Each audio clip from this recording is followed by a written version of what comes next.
Hello everybody, this is Grandma Carla, and this is Grandma Carla's kitchen. It's not the cleanest right now, but it's getting close to Christmas, so I wanted to put some nice little Christmas stories out there for you to look at and read, and I'm going to show you the book while I read it, because these are books that I found on the Internet Archive. A lot of these books I don't have around my house, but thankfully, someone has preserved them on the Internet Archive, so I can still read them to you. So here we go. Franklin's Christmas Gift. Let me see if I can move my finger where it needs to be. There we go. Franklin's Christmas Gift. Franklin loved Christmas. He could name all of Santa's reindeer. He could tie ribbons into bows and play Silent Night on his recorder. Franklin liked to give presents and to receive them, but this year he couldn't decide what to give to the Christmas toy drive.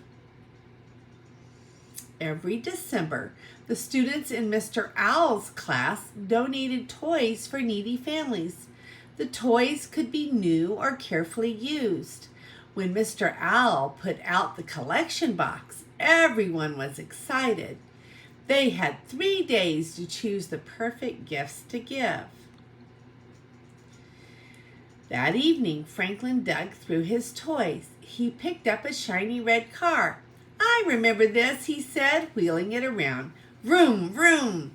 Next, Franklin pulled out a stuffed elephant and held her tight. "I wondered where you'd gone," he cried. Then Franklin found his best green marble. It had been missing for weeks. "Fantastic," he shouted. Franklin loved his marbles. He had won every marble in his collection, and each one was beautiful. Franklin picked through the rest of the toys. He decided to keep everything but a rusty truck with a missing wheel. Franklin asked his father to help him fix the truck. "We can try," said his father, "but it won't look new or even gently used. It's all I have. Everything else is too special to give away." "I'd like you to think about that," said Franklin's father. "Christmas is a time to be generous." The next day at school, Franklin asked his friends what they were giving. Beaver was donating her big book of questions and answers. "I already know all the answers," she boasted. "I'm giving a puzzle," said Bear. "I only did it once." Franklin frowned. "I'm giving a truck, I think." He had 2 days left to decide. But Franklin was too busy to think about the toy drive. He played the recorder in the school concert, made a card for Mr. Owl, and wrote a holiday story. "I'll pick a toy after school," he promised himself. When Franklin got home, there was a gift for him under the tree. It was from Great Aunt Harriet. Franklin was so excited that he forgot all about choosing a gift for the toy drive. Franklin squeezed the present and shook it. "No peeking," laughed his mother. "Do you know what it is?" asked Franklin eagerly. "It must be something special," his mother smiled. "Great Aunt Harriet always gives presents that mean something to you and to her." "Like last year," said Franklin. Great Aunt Harriet knew that he loved to put on plays, and she gave him 2 puppets that had been hers when she was little. It was one of Franklin's best presents ever. The next day at school, the collection box was brimming. "You've all been very generous," said Mr. Owl. "Do you know that your gift might be the only one someone receives this holiday?" Franklin gulped. He'd never thought about that. He had to bring a present tomorrow. Franklin raced home after school and looked through his toys again. Somebody else might love Elephant, but she was worn from so much hugging, and Franklin wasn't sure that the red car went fast enough. Franklin was upset. At first, all of his toys had seemed too special to give away. Now nothing seemed special enough. Franklin played with his puppets and thought about how great Aunt Harriet chose her gifts. The best presents are special to give and to receive, he whispered.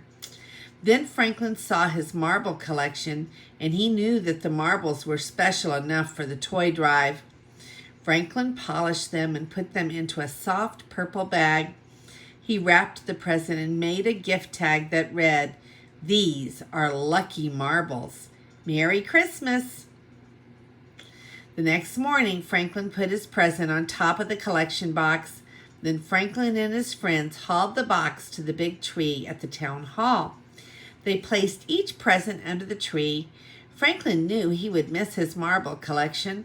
Still, he did not feel sad at all. Instead, he felt good all over.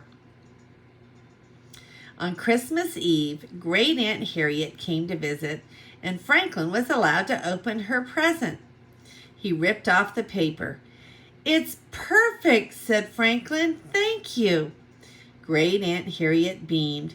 She had made a stage for Franklin's puppet shows. "Now open yours," Franklin insisted. Great Aunt Harriet unwrapped her gift, slowly and carefully. Inside was a play written by Franklin and dedicated to her. "This is my best Christmas present ever," said Great Aunt Harriet. Franklin got that good all over feeling one more time. And that's the end. So Franklin discovered that giving was a lot more fun when we gave something that was meaningful and a part of ourselves to someone else.